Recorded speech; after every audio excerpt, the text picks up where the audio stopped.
Bom, amigos, dando continuidade aqui à revisão, vamos para a questão de número 6, matemática financeira. Um capital de R$ 800 ele é aplicado a juros simples, né, com a taxa de 1,5% ao mês, durante 1 ano e 4 meses. Quanto esse capital renderá de juros? Então, pessoal, a própria questão aqui ela já está afirmando que é sobre juros simples, tá bom? Então, nós temos aqui, para essa questão aqui, nós temos um capital, né, que eu vou chamar de 800. Esse capital é aplicado a juros simples, né, com taxa de 1,5% ao mês. A taxa nós representamos pela letra I, é 1,5% ao mês. Pessoal, isso aqui é muito importante, viu? A taxa e o tempo, eles têm que estarem na mesma unidade. Se isso não acontecer, poderá ter problema. Qual foi o tempo de aplicação desse capital? 1 ano. Olha só o que ele colocou aqui, ó. 1 ano e 4 meses. Pessoal, aqui está meio complicado. A taxa, só a taxa, ela está em mês, mas o tempo ele está em ano e meses. Então vamos fazer o seguinte: vamos deixar o tempo e a taxa tudo em meses. Ou seja, 1 ano e 4 meses equivale a 16 o quê? 16 meses. Ok, pessoal? Para nós não termos problema com a taxa e o tempo, pois ambos têm que estar na mesma unidade, ou mês, ou dia, ou ano. No caso aqui, para nós vai ficar mês e mês. E aí ele quer saber quanto esse capital vai render de juros, certo? Ou seja, quer saber quanto vai ser os juros. Para tanto, né, nós temos uma pequena fórmula, né? Existem várias maneiras de você aplicar a fórmula para essa questão, mas assim, acho bem interessante essa fórmula aqui, ó. Juros, que vai ser o J, vai ser o capital, que é o C, né, que a gente já sabe que é 800, multiplicado pela taxa, né, taxa percentual, e também multiplicado pelo tempo que esse capital ficou aplicado. Tudo isso aqui dividido por quanto? Por 100. O interessante do 100 aqui é que a gente vai utilizar para fazer alguns cortes de alguns zeros, algumas simplificações. Juros vai ser quem? Vai ser o capital, né? Esse capital é R$ 800, vezes, né? Posso colocar o x, eu posso colocar o ponto, né? Não tem problema. Qual foi a taxa de aplicação?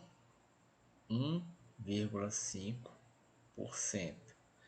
E vezes também o tempo. Pessoal, o tempo eu não vou colocar 1 ano e 4 meses, eu vou colocar 16 meses. Tudo isso aqui dividido por 100. Portanto, pessoal, aqui nós já podemos fazer algumas simplificações. Já vou poder fazer o seguinte, ó. Como na parte de cima tudo é produto, já posso cancelar esses dois zeros aqui do 800 com esses dois zeros do 100. É como se eu já tivesse dividido 800 por 100, que dá 8. Então aqui, o que vai sobrar para nós multiplicarmos de fato vai ser 8 vezes 1,5 vezes 16. Então, 8 que multiplica 1,5 que multiplica 16, o que você vai fazer? 8 vezes 1,5. Né? Se você for fazer esses dois aqui primeiro, você vai ter 12. E ainda vai ter que multiplicar por 16, certo? E aí você vai pegar o seu lápisinho, né, e vai fazer 12 que multiplica 16. Portanto, pessoal, 12 que multiplica 16, você vai obter 192, né? Deixa eu só completar aqui, 192. 192, ok, certo? Então esse capital vai ter um rendimento de R$ 192, letra B, ok? Próxima questão é de número 7, né? Medida de tempo. Então vamos lá. Em um dia da semana, Maria saiu de casa às 7 horas e 20 minutos para ir à escola. Até aqui tudo bem. Para ir de casa até a escola, ela gastou 12 minutos. Permaneceu na escola por 3 horas e 55 minutos e gastou 11 minutos retornando para casa. A que horas Maria chegou, né, em casa?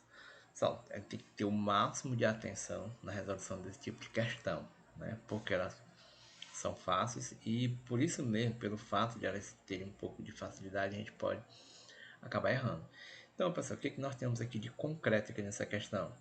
Nós temos, por exemplo, aqui, eu vou colocar os dados aqui direitinho, nós temos o horário que ela saiu de casa, ou seja, o horário de saída, né? Isso aqui é muito importante, esse dado aqui, né? Qual foi o horário de saída? Ela saiu de casa às 7 horas e 20 minutos. Ok. Então, esse aqui foi o horário de saída, né? Que ela saiu de casa para a escola. Bom, só que nesse percurso dela, da casa até a escola, né? Isso aqui eu estou olhando para o problema, pessoal. Estou lendo aqui, né? O percurso casa-escola. Ela gastou 12 minutos, ok? E ainda teve uma outra situação. O tempo de permanência na escola, ou seja, o tempo que ela ficou na escola, o tempo que ela permaneceu na escola. Ficou, eu vou colocar assim, ó, ficou na escola, né? Permaneceu na escola. O problema diz que foram 3 horas e 55 minutos. Foi o tempo que ela permaneceu na escola. Bom, e ainda tem uma outra situação. É a questão do retorno, quando ela volta para casa. Então ela gasta, vou colocar aqui retorno, quando ela retorna para casa, tá bom? É o retorno. Ela gastou no retorno exatos 11 minutos. Bom, minha gente, então a questão quer saber é que horas Maria chegou em casa, né? Sendo que ela saiu 7 horas e 20 minutos. Gente, nós vamos somar todo esse período de tempo que foi colocado aqui, ou seja, nós vamos somar, né, os 12 minutos que foi da casa à escola, vamos somar as 3 horas e 55 minutos, que foi o tempo de permanência dela na escola, e vamos somar os 11 minutos que ela utilizou no retorno para casa. E comparar, né, e fazer alguma operação com o horário de saída, né? Porque a pergunta quer saber a que horas ela chegou em casa. Então vamos lá, vamos fazer aqui um pequeno cálculo aqui. 3 horas e 55 minutos no problema é quem? É o tempo que ela permaneceu na escola. Ainda teve, gente, 12 minutos que ela pegou, né? Que ela utilizou para ir da casa à escola. E ainda teve 11 minutos, certo? Que ela utilizou no retorno. Porque eu não estou colocando nada aqui do lado esquerdo, porque nós só temos minutos, viu, pessoal? Nós só temos minutos. Então, nesse tipo de situação, eu somo minuto com minuto, hora com hora, segundo com segundo. Então, vamos somar aqui só os minutos. Horas, eu já sei que são 3 aqui, ó. Certo? Já são 3 horas. Então, 5 mais 2, 7, com mais 1, 8, 5, 6, 7. Então, nós temos 3 horas e 78 minutos. O detalhe é que não é muito usual nós passarmos, né, quando a gente fala de minuto, passarmos dos 60 minutos. Por quê? Porque nós sabemos que uma hora, né, vou abrir um parênteses aqui, ó, nós sabemos que uma hora de relógio equivale a 60 minutos. Então, chegou até os 60, você já transforma logo para o quê? Para a hora. Grave essa informação. Onde é que eu vou utilizar essa informação, professor? Aqui, ó, nos 78 minutos. Isso aqui já passou de 60. Então, vamos organizar aqui bem devagarinho, com muita calma. Então, temos aqui 3 horas, não é isso? 78 minutos é a mesma coisa de 60 minutos, não é? mais, e ainda estão faltando 18, né, para completar os 78. 18 minutos. Professor, isso aqui, 60 minutos, obviamente isso aqui vai valer uma hora. Eu vou pegar essa uma hora que equivale a 60 minutos e vou adicionar ao 3. Então, pessoal, nós temos o quê? 3 horas mais 60 minutos, que equivale a uma hora. Então, nós temos ao todo aqui 4 horas. E quantos minutos? 4 horas e 18 minutos, certo? Então, desde a hora que ela saiu de casa até, por exemplo, o percurso de ida, de volta e a permanência, ela gastou 4 horas e 18 minutos. Então, para saber o horário que ela chegou em casa, vamos fazer mais uma operação. Então, eu vou escrever aqui: horário de chegada, certo? Qual foi o horário que ela chegou em casa? Pessoal, 2 pontos. Ela saiu de casa 7 horas e 20 minutos. Então eu coloco aqui, ó, 7 horas e 20 minutos. Foi o horário que ela saiu de casa. 7 horas e 20 minutos. Todo o tempo dela que ela permaneceu fora de casa foram 4 horas e 18 minutos. Então você vai somar isso aqui, porque ele quer saber que horas que ela chegou em casa. Então nós temos aqui, vou somar minuto com minuto e hora com hora. 20 com mais 18 são 38, não é isso? 38 minutos.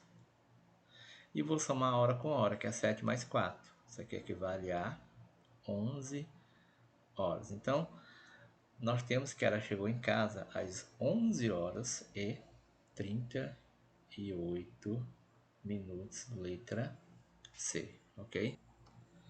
Bom, dando continuidade, nós temos aqui a questão de número 8, ok? 4 torneiras iguais enchem um reservatório em 5 horas. Em quanto tempo 3 torneiras iguais a essas, né? Iguais a essas anteriores que ele falou, enche o mesmo reservatório de água? Só esse conteúdo aqui é proporcionalidade, tá bom?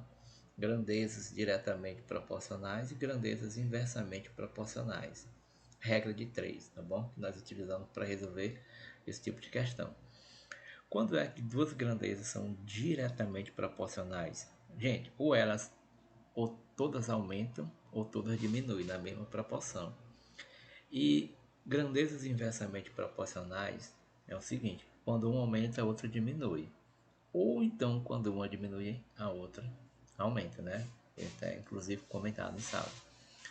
Mas vamos lá, ver quais grandezas nós temos aqui. Nós temos a grandeza torneiras, não é isso? Nós temos essa grandeza aqui. E nós temos a outra grandeza, tempo. Tempo, né?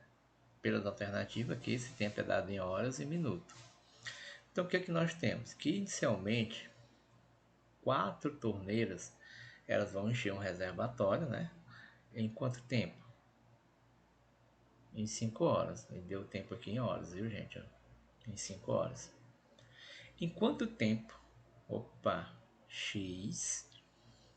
3 torneiras, né? Idênticas a essas anteriores aqui, elas vão pegar para encher esse mesmo reservatório.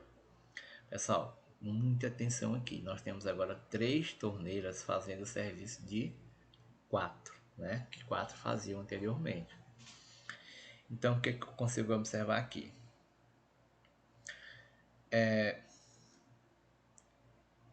Nós tínhamos 4 torneiras para encher esse reservatório em 5 horas, né? Tempo aqui foi dado em horas.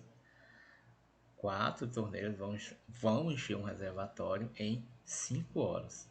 E 3 torneiras vão encher esse reservatório em mais ou menos tempo, né? Mais ou menos que 5 horas.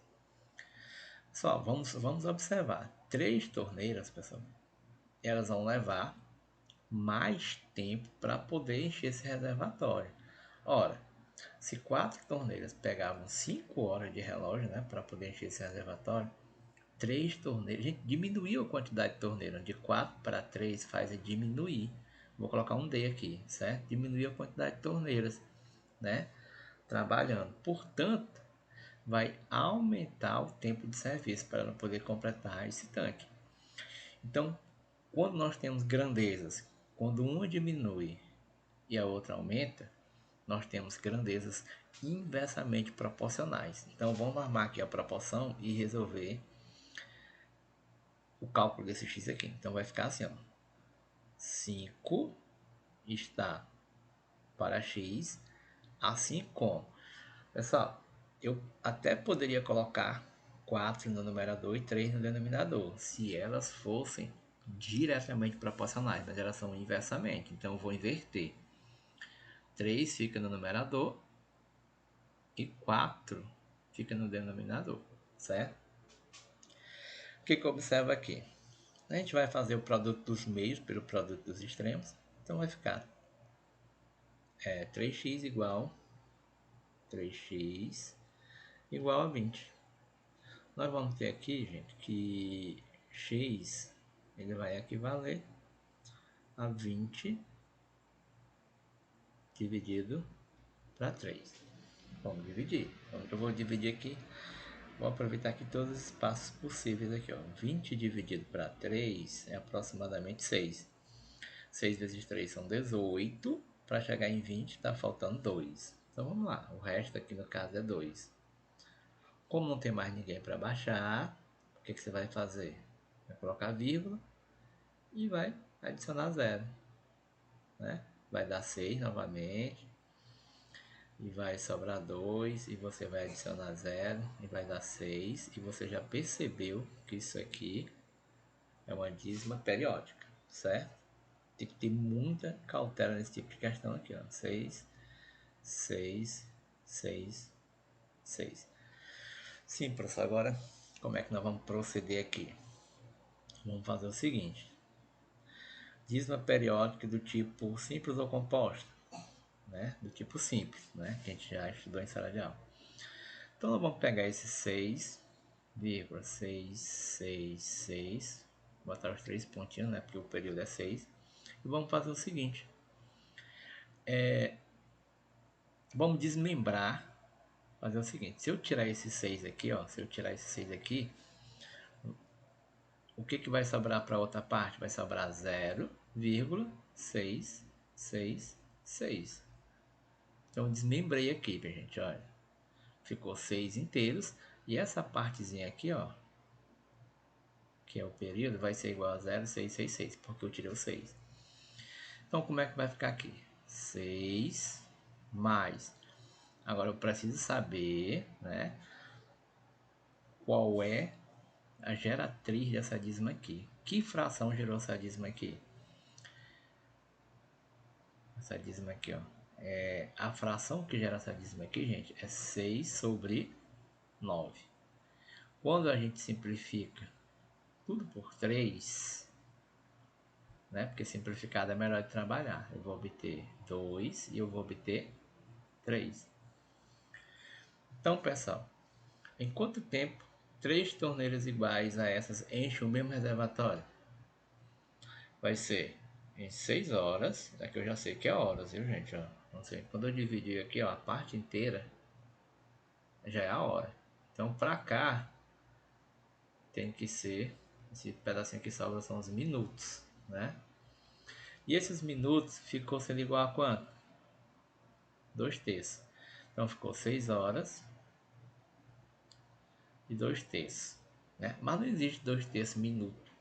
Pessoal, os minutos nas horas, nós vamos ter que multiplicar por 60, certo? Nós vamos ter que pegar esses 2 terços e multiplicar por 60. Então, vai ser 6 horas. E aí eu vou pegar 2 terços, vou multiplicar por 60 para eu poder saber a quantidade de minutos, tá bom? 60. Então, se você fizer 2 vezes 60, você vai obter 120. e tem que dividir por 3. Desculpa, você vai ter que dividir por 3. Deixa eu pegar aqui a borrachinha, né? Vou tirar esse 4 aqui, que não é. Pronto, vou voltar aqui a pegar a canetinha novamente. E tem que dividir por 3. Então aqui nós temos, pessoal, que essa divisão aqui, ela vai resultar em 40. Só que aqui é 40 o quê? Minutos. Logo, resposta final. Essas 3 torneiras, elas vão pegar 6 horas e 40 minutos para poder fazer o mesmo serviço que aquelas 4 torneiras inicialmente faziam. Então nós temos aqui 6 horas e 40 minutos, sendo a letra D, ok? Bom, dando continuidade aqui para a questão 9, nós temos o seguinte probleminha, né? Problemazinho básico. Quando Breno nasceu, seu pai tinha 32 anos. Então aqui a gente já tira a seguinte ideia, né? Que o pai dele tem 32 anos a mais do que o Breno, né? Porque quando o Breno nasceu, o pai dele já tinha 32, então a gente já pode concluir isso. Hoje, né, atualmente, a soma das idades de Breno e de seu pai é 72 anos. Não é que o pai dele tinha 72 anos, não. É a soma das idades do pai e do filho. Pergunta-se qual é a idade atual de Breno e de seu pai, respectivamente. Então, primeiramente, nós vamos calcular a idade do Breno e depois do pai dele. Gente, vamos observar aqui. O que interessa para nós aqui é a idade atual, certo? É a idade atual, tanto do Breno quanto do pai dele. A idade atual do Breno e a idade atual, né, do pai, né, do Breno. Pessoal, o que o problema diz? Que hoje, né, atualmente, se eu pegar a idade do Breno e somar com a idade do pai, eu vou obter 72 anos. Vou obter 72. Só que atualmente eu não sei a idade do Breno. Então, X. E também não sabemos a idade do pai do Breno. O que nós sabemos é que o pai do Breno sempre vai ter 32 anos a mais do que o filho dele, né? Porque o próprio problema diz aqui no início. Então, ou seja, atualmente o pai do Breno tem a mesma idade do Breno, só que sempre ele vai ter mais quantos anos? 32. Então, a questão quer saber qual é a idade atual de um e do outro. Só que para isso ele deu uma dica, pessoal, ó. A soma, atualmente, se eu somar a idade de um e do outro, eu vou obter 72 anos. Então, o que nós vamos fazer aqui? Pegar a idade do Breno, que é X, somar com a idade do pai dele, que é X mais 32, e igualar a 72. Obviamente, nós chegamos em uma equação do primeiro grau com uma incógnita, tá bom, pessoal? Com uma incógnita, né? Equação simples. Vamos somar os termos semelhantes, né? Quanto x eu estou observando aqui? 2. Então, temos 2x mais, na verdade é mais 32, viu? Que é igual a 72. 2x é igual, nós vamos pegar o 72 que está no primeiro membro e colocá-lo no segundo membro de sinal trocado, não esqueçam disso. 72 permanece no segundo membro e quem vem juntar-se a ele é o 32, só que de sinal trocado. Então nós temos 2x igual a 72 menos 32. Então isso aqui, obviamente, nós vamos encontrar 40. X vai ser igual a quem? A 40 dividido por 2, que vai ser quem? 20. Então, pessoal, X para nós aqui no problema é a idade de quem? Do Breno. Então, ó, O Breno tem o quê? 20 anos. Então, para nós sabermos, a partir da idade do Breno, para nós sabermos a idade do pai dele, basta nós sabermos que o pai dele sempre vai ter 32 anos a mais. Ou seja, vai ser X, que é 20, nós acabamos de descobrir, mais 32. Então, o pai do Breno vai ter 32 com mais 20, vai ter 52 anos. Então, é 20 e 52. Então, nós temos aqui letra C, ok? Próxima, questão número 10, visivelmente observamos aqui que é a equação do segundo grau. Para x pertencente ao conjunto dos números reais, apresente. Então, esse aqui é o tipo de questão que nós vamos ter que resolvê-la, né, para nós podermos analisar, para podermos analisar aqui cada uma das alternativas e responder e resolver a equação de forma correta. Então vamos lá, pessoal. Aqui nós temos que nessa equação aqui, ó, essa equação aqui, menos 3x ao quadrado mais 10x menos 3 igual a zero. Quem são os coeficientes aqui? Nós temos o coeficiente A, que vale menos 3. Temos o coeficiente B, que vale 10. Né? E temos o coeficiente C, que vale menos 3. Então, a partir desses coeficientes, a gente pode estar resolvendo aqui essa parte aqui do delta. Fórmula do delta é B ao quadrado, né? O B da equação, menos 4 que multiplica o valor do A, do coeficiente A, e que multiplica o valor do coeficiente C. Então, delta é igual.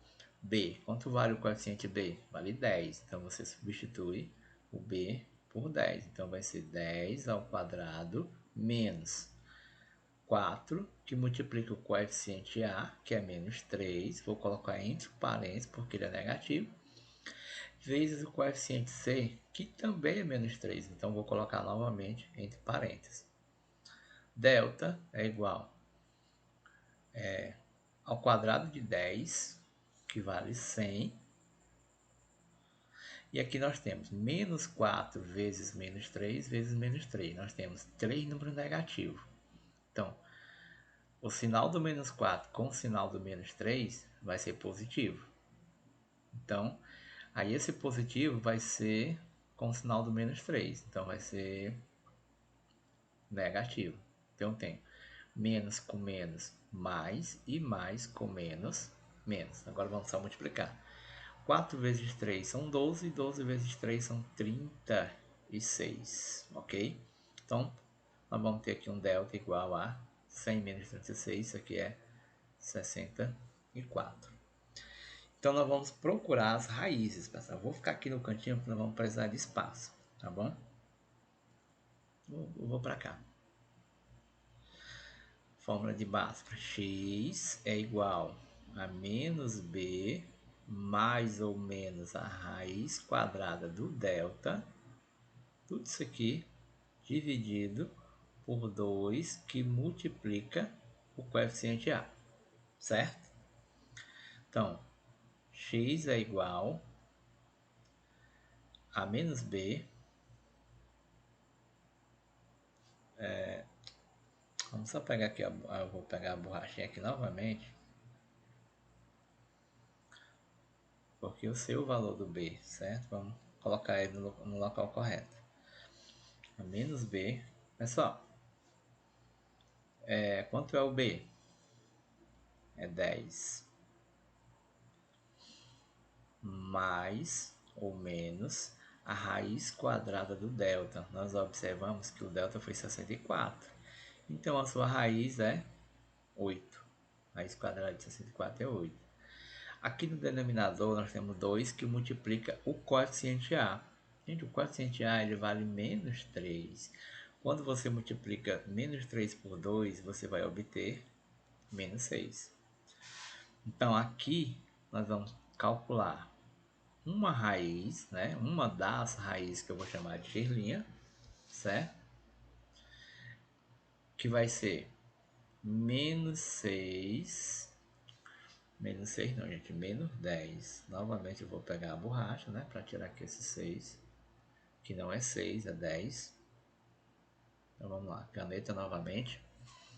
Então vai ser menos 10 mais. Eu vou trabalhar primeiramente esse sinal aqui, ó. Depois eu trabalho o outro sinal. Mais 8 dividido para menos 6. O que você vai descobrir aqui? Você vai ter que fazer menos 10 com 8. Obviamente, pessoal, isso aqui vai ser menos 2, viu? E aqui é menos 6. Quando eu estou dividindo dois negativos, né, eles vão ser positivos na realidade. Mas eu vou simplificar o 2 e o 6. Eu vou simplificar, né, ambos por 2. Tanto o 6 quanto o 2. Vou simplificar tudo por 2. Vou dividir tudo por 2. E aí eu vou encontrar esse resultado bem aqui, ó, para x'. Vai ser 1 sobre 3. Ok, então nós descobrimos x'. Falta nós descobrirmos a outra raiz, certo? Eu vou colocar aqui do lado, ó. A outra raiz eu vou chamar de x'. Então vai ser menos 10. Eu trabalhei com sinal de menos, essa aqui de cima. Agora eu trabalhei com sinal de mais, certo? Agora eu vou trabalhar com sinal de menos. Menos o b, que é 8, e os 2a, que vai ser menos 6. X duas linhas vai ser menos 10 com menos 8, equivale a menos 18. Mas se eu dividir menos 18 por menos 6, eu vou obter 3. Pronto, resolvemos a equação. Nós temos essa raiz aqui e temos essa raiz aqui. Vamos analisar as alternativas. Uma raiz que é um número par. Pessoal, aqui é 1/3, aqui é 3. Tá fora. Não é número par. Tá errado. Uma raiz maior que 7. Só uma raiz é 1/3 e a outra raiz é 3. Obviamente tá errado. Não tem raiz maior que 7 aqui. São duas raízes que são quadrados perfeitos. Elas são duas raízes, de fato, mas não são quadrados perfeitos. O que quer dizer isso? Que ambas poderiam ter raiz quadrada, viu, pessoal? Isso não acontece aqui, viu? Nem no 3 e nem no 1/3.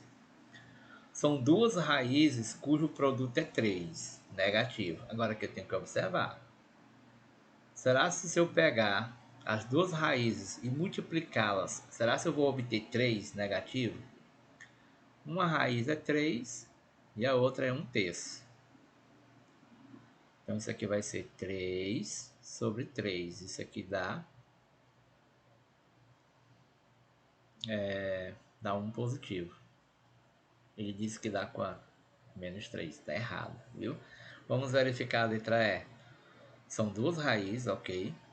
A soma dá 10/3. Então vamos ver. Uma raiz é 3. A outra raiz é 1/3. Eu vou ter que somar, tá bom? O mínimo múltiplo comum de 3 e de 1 é 3. Então eu vou dividir, certo? Eu vou dividir. 3 para 1 dá 3, vezes 3, 9. O sinal aqui é mais. Vou dividir 3 para quem? Para 3, que dá 1. Aí vezes 1 dá 1. 9 mais 1, 10. E aqui é 3. Então, pessoal, é verdade a letra E. São realmente duas raízes. E se você somá-las uma com a outra, você vai obter 10/3, né? Portanto, a letra E é a letra correta, ok?